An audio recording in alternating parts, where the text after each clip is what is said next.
today's session on Allergy and Kids by Apollo Cradle and Children's Hospital. To speak on the topic, we would like to welcome Dr. Sriram Nathan, who is our in-house consultant and pediatrician ENT. He has done his MBBS, DLO, DNDP, ENT. We welcome you, Doctor. You can now take over the session. Thank you. Hello. Good afternoon, everyone. Good evening. I'm Dr. Sriram. Thank you for that warm welcome. Today, I will be speaking on one of the most common topics, especially in a city like Bangalore, especially South India, especially in this season.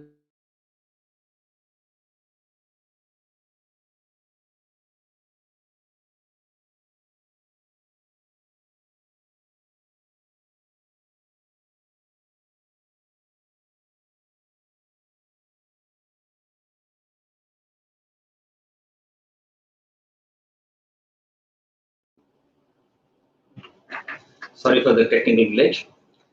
So as I was saying, today I will be talking about allergic rhinitis or allergy in kids. As everybody knows, allergy is not a very rare disorder. It is one of the most commonest things which you will see. It does not involve if you are allergic to somebody. That is not covered in this topic. Only pediatric allergy or allergy which we commonly see in kids. Almost every second kid, every second mother or every second parent will come and tell my kid or my daughter or my son is allergic to this particular thing. Or of course, most of the time they tell they are allergic to good food and they like all junk food. So that's what I ask. If the kid is eating junk food, that means he's not allergic to food. He's just allergic to the fact that the food is bland. So jokes apart, allergy is a very serious topic, and allergy is something which really causes loss of sleep, loss of concentration in kids. There will be difficulty in feeding. So many things which we will move on and see. For now, I'll be giving a short introduction on pediatric or kids or children allergy. This is a very broad topic. There are specific kinds of allergy like milk allergy, which includes the food allergy. Then you have allergy because of some drugs. Then you have allergy because of some material which the kid is exposed to. There are so many different allergies. So we shall concentrate our topic only to the entity called the allergic rhinitis or allergy of the nose and the related areas. Unfortunately, although we think allergy is a single disease, single organ disease, is a multi-organ disease. The allergy of the nose is allergic rhinitis, and then you have allergy of the skin, which is also very common. So this is also included in the whole umbrella of allergy. So you have skin allergy, you can have allergy in the eye, where the kids will be itching their eyes or rubbing their eyes. The mother will complain, 24 hours, my son or my daughter is itching the eyes. So allergy is a very broad term, and then we have to find out what type of allergy that particular kid has got. We have to also find out how we can treat or cure the allergy. So a brief introduction on the allergy. So we have seen that the prevalence of allergy or the incidence of allergy for the past so many years, it's been increased. The reason, initially there was an increase in allergy of the lung, which we know now as asthma. So you had asthma attacks more and other complications of asthma more, which is also fairly common, especially in Bangalore. Now we have also seen a trend where there's increased allergy of the other system, that is the nose, that is the allergic rhinitis. In fact, the end of 20th century is hallmarked by the increase in the incidence of allergic rhinitis or the allergy of the nose. We know what happened in the end of 20th century, and now in the recent 1 or 2 years, why the allergy is more, and in particular reason why the indoor allergy is much more, because we are indoors more. So as a hallmark of history, we have increase in allergic diseases, which is we have seen that whenever the level of hygiene increases, in fact, the allergic diseases increase. So it's like a opposite. So we see we have always had this preconception that if everything is clean and neat, then the allergy will be less. That is actually true when you compare to or when you restrict your cleanliness to dust. But there's something called the hygiene hypothesis, which I will elaborate later. So we've seen that when there are increased levels of hygiene, then the symptoms or the incidence of allergy is actually more. There are, in fact, even now, countries and places in many countries which are not developed. They are only developing or very underdeveloped countries where you don't get allergy. Allergy is one of the least things which are seen in such countries because their hygiene levels are poor. But the positive is, in spite of the hygiene levels being poor, the allergy incidence is less. So there is always pros and cons for everything. So as a history, everybody knows the common terminology of allergy. Everybody may not have heard of allergy as such, or allergic rhinitis, which is a technical or proper medical term right now. Everybody knows something called the hay fever. So basically, during that season, when the pollens, that was actually a type of outdoor allergy, when the pollen or any change in the environment happens. At that time, the pollen is released into the environment, sensitivity develops. So now sensitivity is something like, suppose you are in a house, okay, and a robber tried to rob the house, and initially the robber was not successful. He or she just came and tried to open the door, but you found out the door is getting open, and then you immediately acted on it. Next time, even before the robber comes, you are alert. So that's what is the initial attack, is the pre-sensitization. And once the sensitization happens, next time when the robber comes, or next time when the allergen comes, allergens are basically protein. So they stimulate a type of response in the body, and one of the responses is allergy.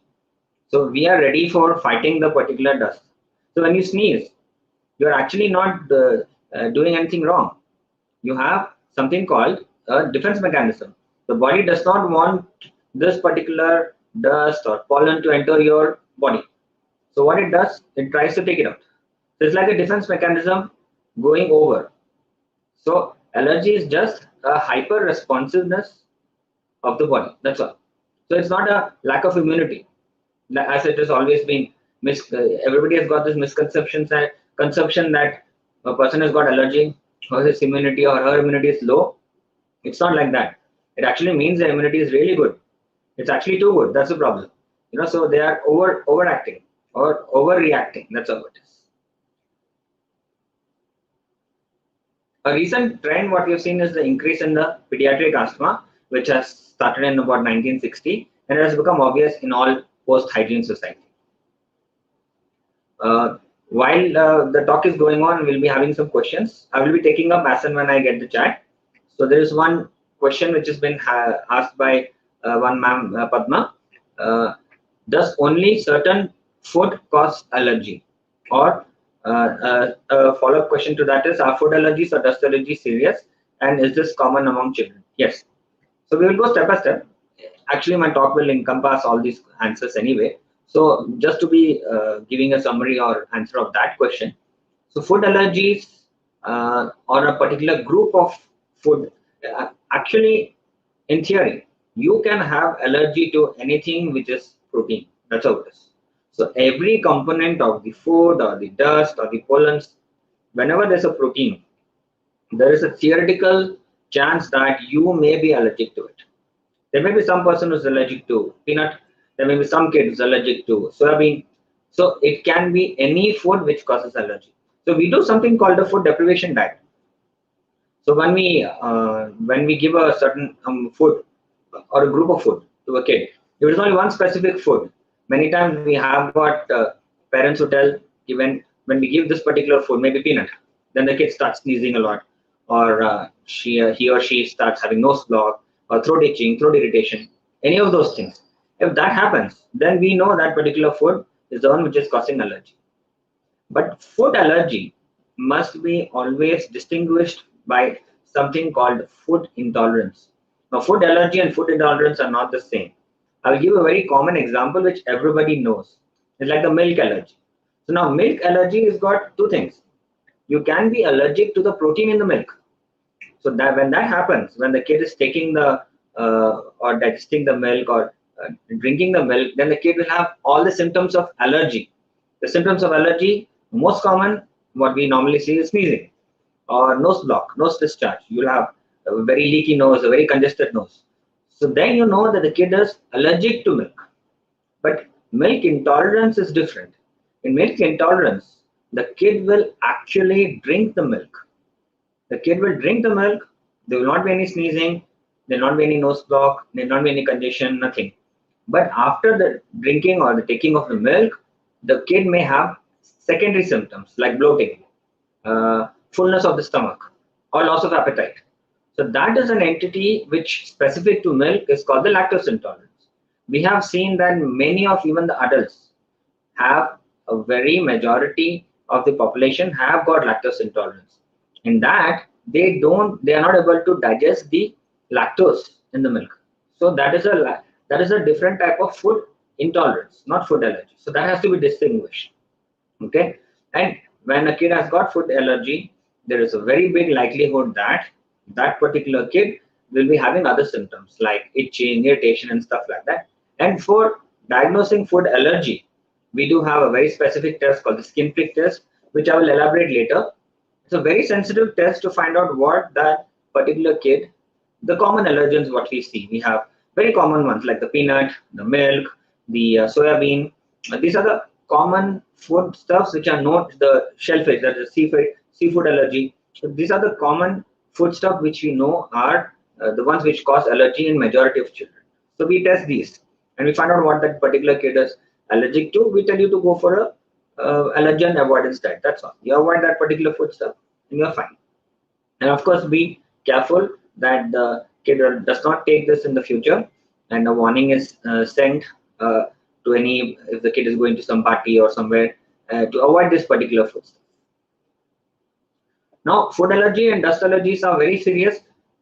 This is more common in not in our country where the allergen response to more we have all heard of thing called the peanut allergy. This is very common in the foreign countries, Western countries, especially in America, where kids have to go with a EpiPen or a pen, which actually takes care of the anaphylaxis, and your throat gets congested, your throat gets blocked, and you have very severe reactions. But food allergy in India is not so severe. We do have cases, but most of them have not been life-threatening. Very rarely, food allergies are life-threatening in India, but they are severely life-threatening. There are exceptions. There are severely life-threatening in many parts of the world, especially when it comes to peanut allergy. They are very severely life-threatening because the allergic response is called anaphylaxis. That is a confirmed emergency. So better not to take a chance. If your kid has been diagnosed to be allergic to a particular foodstuff, better to avoid. So what triggers allergies in kids? That's one of the questions which is coming. No, it's very simple actually. A mother will tell us very clearly what are the triggers. So early morning the kid gets up and then the kid starts sneezing.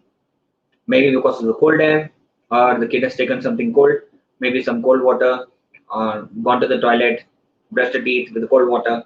In that case, the water which is cold or the climate which is cold, they are not allergens, or they are not. The kid is not allergic to the water. The kid is not allergic to the climate. They are only triggers. Triggers are just like you have a kid. You can imagine a kid to be like a inflated balloon. Kid with allergy, not normal kid. Just imagine that's how it is. So a kid with allergy is like an inflated balloon, and these triggers are like the pins. Already the kid is, because of the allergy. The kid may be allergic to any other thing. It doesn't have to be specific things. Can be dust, whatever it is. So kid is already in a very sensitive state, and then these triggers, they act like those needle. They prick the balloon and then they burst it. That's when you start sneezing and nose block and rhinorrhea, that is nose discharge, all these things. There's a question which is coming. This was the question asked by another viewer. What triggers allergies in kids? Like I told you. So it can be anything. It can be dust, smoke from your cooking. It can be a perfume. It can be a change in climate. Any of those things can trigger the allergies.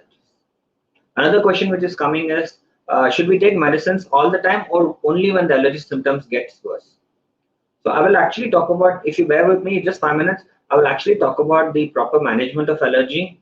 I will tell you how we're supposed to go around an allergy, because Of course, in emergency, kid is sneezing and nose block is too much and the discomfort is too much, then obviously take an anti-allergy. Whatever your pediatrician suggests you, that's perfectly fine, no problem. If you're in Bangalore, then it is like it's a standard. Your house is stocked with anti-allergens. There's no doubt on that. So that is fine for emergency. But the actual treatment of allergy is not that. What you're doing is only symptomatic treatment. No, there are only two treatments of allergy, and management protocol of allergy is very, very clear, which I will just elaborate in about 5 minutes. Okay. So as I was telling, the hygiene hypothesis. So we have some places where the hygiene levels are low, and the allergy levels are also low. So patients with more hygiene may not have the advantages of having less allergy. Sometimes they'll have more allergy. That's how it is. Like many people, they say, the 5-star food is not that tasty as the local food. Maybe because the dust, smoke, all those things are not there in the 5-star food, and that's why the taste is not there. It's something similar to it. However, there are exceptions to the rule. Huh? So one thing which I wanted to elaborate on that key, allergy always has, most of the time, of course, there have always been exceptions. There is no always or definite things in modern medicine. It can always change. That's why modern medicine is such a beautiful thing. We see the evidence, we see the scientific evidence, and then we change our opinion. For now, we have found out that allergy does have a genetic component. So if a parent is allergic, maybe parent has got asthma, one parent is allergic, then there is about 25% chance that the kid may also be allergic. That's all it is. Not to the same thing maybe, but similar most of the time. Now, if both the parents are allergic, there's more than 50% chance for the kid to be allergic. That's how it is. So that is the role of genes. There are more than 100 genes which have been implicated in the study of allergy or in the development of allergy. So it is just an infant science. It's been there in the modern medicine only from 1920s, when we actually had characterized what is allergy and the whole allergy thing came. So we are learning more. That's how it is. So there are more than 100 genes which are implicated.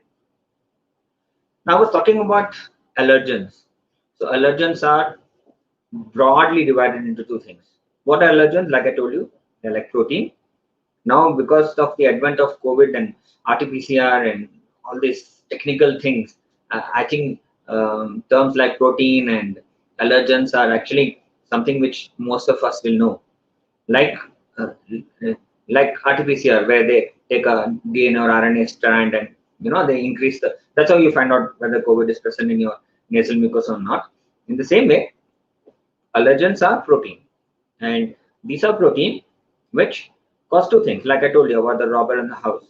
Initially, they cause sensitization.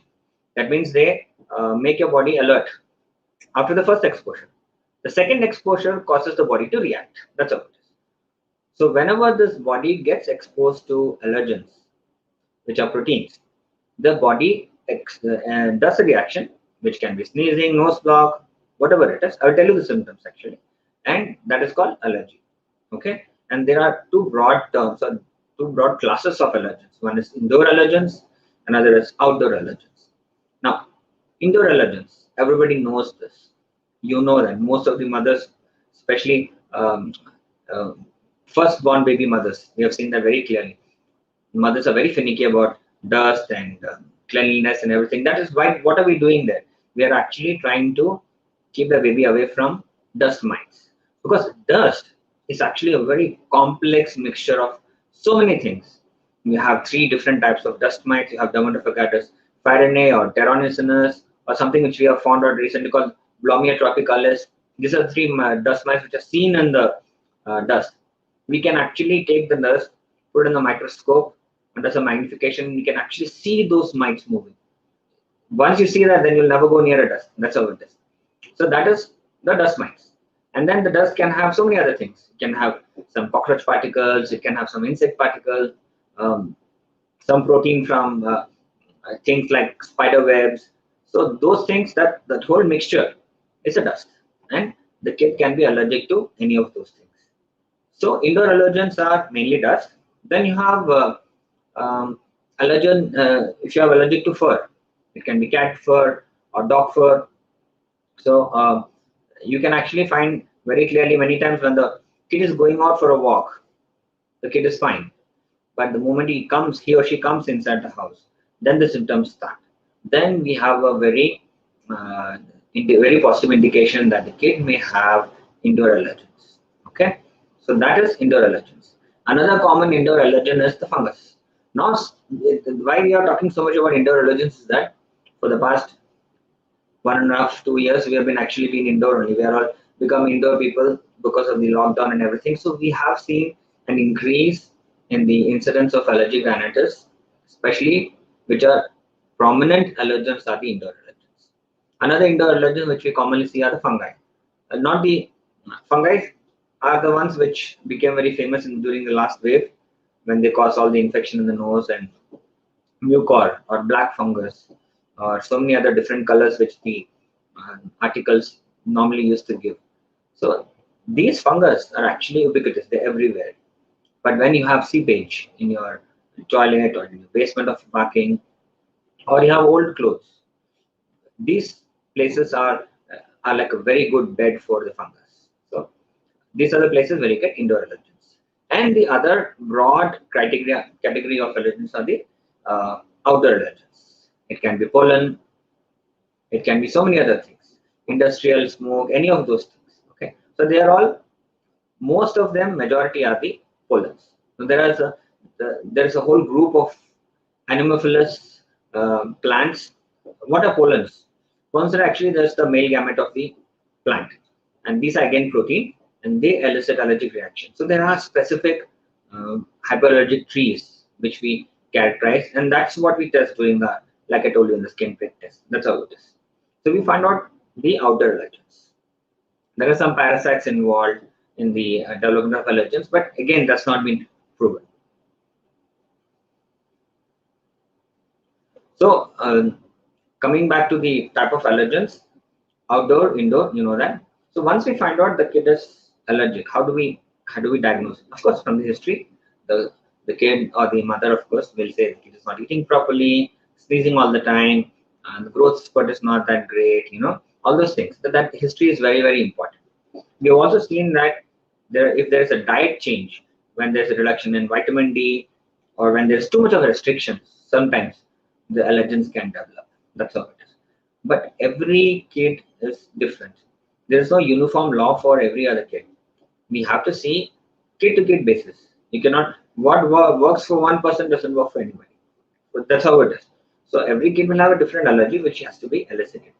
So we find out what the symptoms are, and then on examination. So normally there is something called allergic march. Now allergic march is seen very clearly in kids. It starts from the skin. Okay, so you have atopic dermatitis, skin rashes, skin itching, irritation. They like the diaper rash. It's very common in kids. That's also the type of allergy only. And then they go on to the eyes, allergic conjunctivitis, and then over a period of time they go inside. So you have allergic rhinitis, go inside, down, further down, finally end up with asthma. So we have to treat allergy. Now I'm coming back to the question which one of the viewers asked: should we take medicine all the time, or only when allergy symptoms get worse? That's a very important question. So that's how it is. So once we diagnose the allergy, what is our next step? Our next step is two things. So we have invasive tests and non-invasive tests. But all said and done, obviously the complete blood count or the eosinophil levels have always been good hallmarks of allergy. Eosinophils will be high, you know that every day. But the most important test which we normally do is something called the skin prick test. It is a very safe test. It does not cause any reaction. It is not at all painful for the kid. We normally do above the age of 5 years, but we can do it in younger kids also. Or for them, history is more than enough most of the time. So the treatment of allergy is this: we do skin prick test, okay? Or there's something called the IG estimation also, but that's very cumbersome and not very specific. If you want to treat a kid for allergy, it's better to go for the SPT or the skin prick test. It's a relatively straightforward test. Of course, it needs expertise for doing and for assessment and for diagnosis. So once we find out what the kid is allergic to, it can be dust, it can be smoke, it can be a particular cat or food, which particular food. So we do about minimum is there's no minimum for it, but we normally do about 50 to 60 routinely. although we have about 200 allergens which can be tested.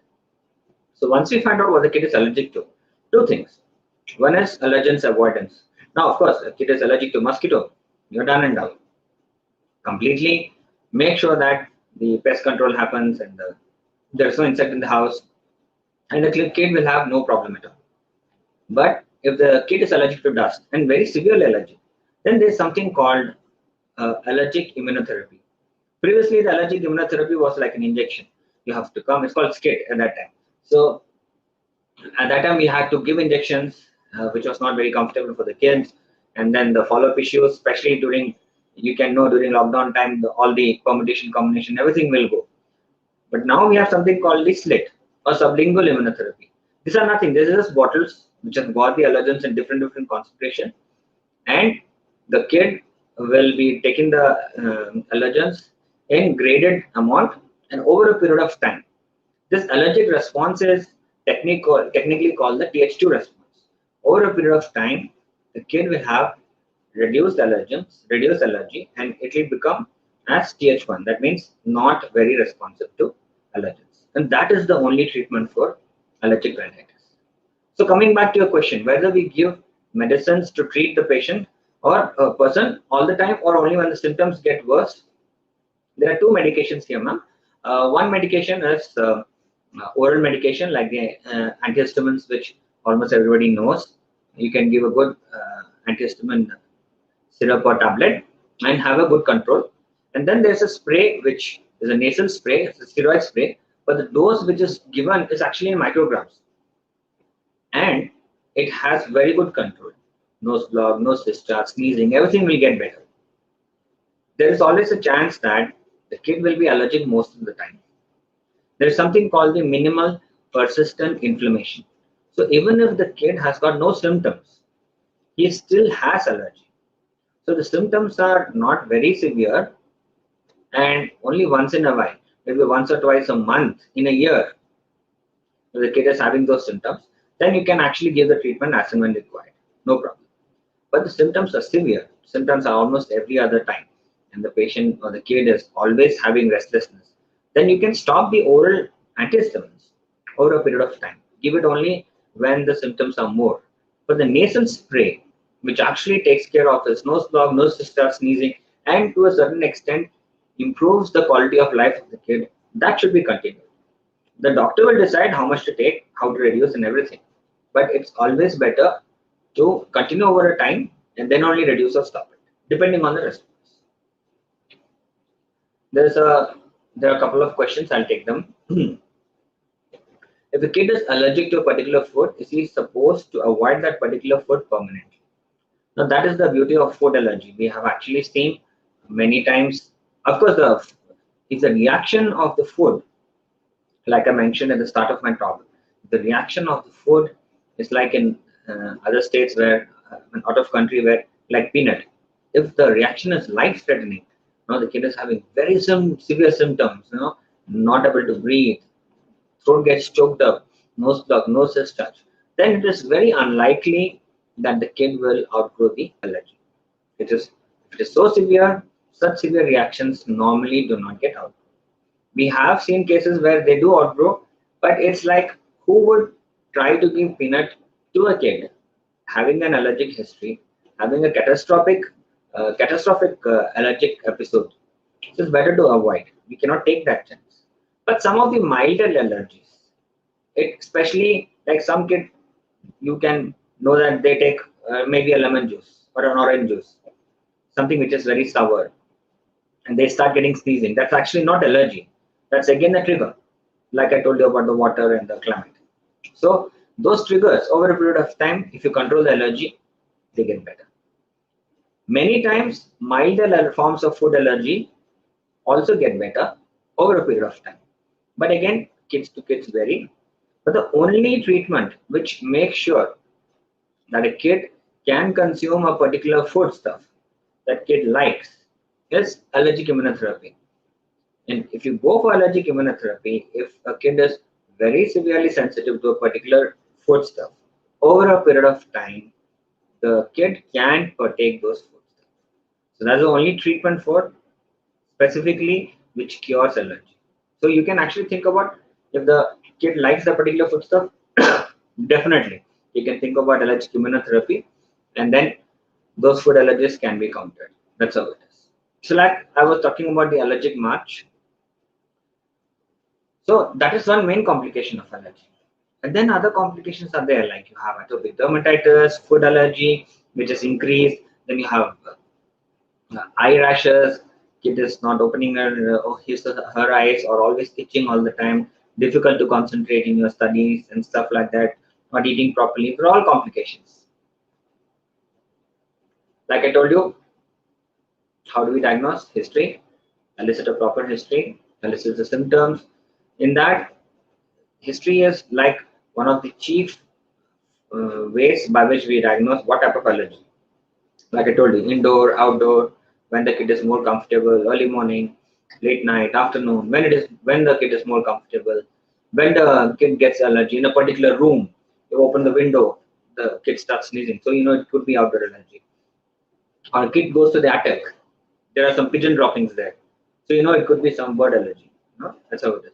A kid goes to the garden, plays out, and then gets allergy. So that could be a outdoor allergy due to a pollen. That's how it is. So the history is very important, especially exposure history, especially when it started. What are the triggering factors? They're all very important because most of the time, especially mild allergy, common allergies, if we avoid the triggers, if we avoid the exposure of the allergens, then most of the time the kid will be quite comfortable in it. That's how it is. So physical examination, everybody, I mean, that's how we normally do. We find out, and we find out everything from eyes to nose because there are hallmarks of allergies everywhere. It is from the eyes. You have atopic dermatitis in the skin. You have a conjunctival congestion in we have something called the vernal conjunctivitis in the eyes. Of course, nose. We ENT surgeons, it's like a standard.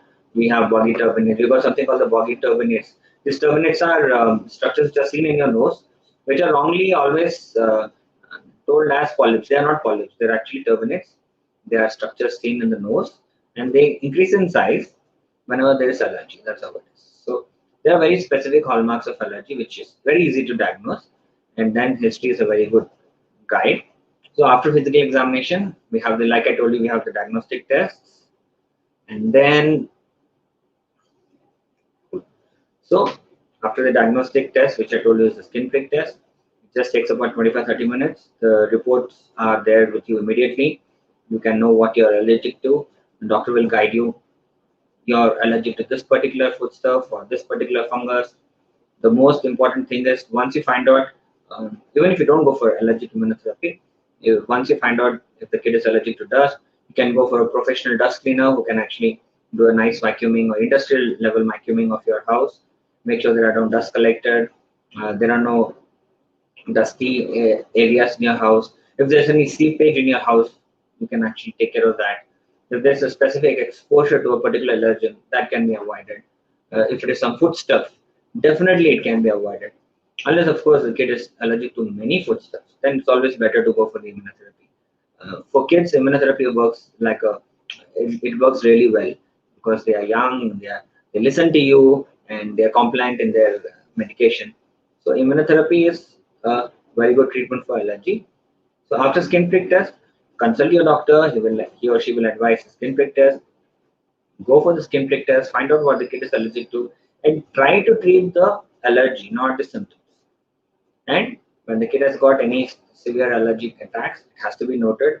It has to be documented properly. And allergy is initially, at least, allergy is a very mild disease. But if you don't control it, then it becomes a very major factor in the kid's life. All the factors which is preventing him or her to attain his or her full whatever ability they can have. So allergy should be treated, and initially it has to be first diagnosed properly, and after the diagnosis is done, make sure that you contact your pediatrician or allergologist who will actually walk you through the steps of immunotherapy. And it is not like before where there's no treatment for allergy. There is a treatment for allergy. It is immunotherapy. contact your doctor, contact your allergologist, and they will really guide you. So if there's any other questions? So those are the only questions left. So in conclusion, what are the take-home messages? Well, do not be too clean, do not be too dirty, be active, less screen time, that's how it is. Have a healthy, balanced diet. Try to find out what you're allergic to, that is most important. Of course, consulting your doctor. And allergy immunotherapy, ask about allergic immunotherapy. Even if you don't take it now, it is the trend in the future. It is going to be something which is going to make sure that you don't get allergy at all. So thank you for your patient listening. Our videos anyway there. Anytime anybody has got questions, we can put it in our box and we'll definitely try to get back to you. Thank you for the patient hearing. Thank you.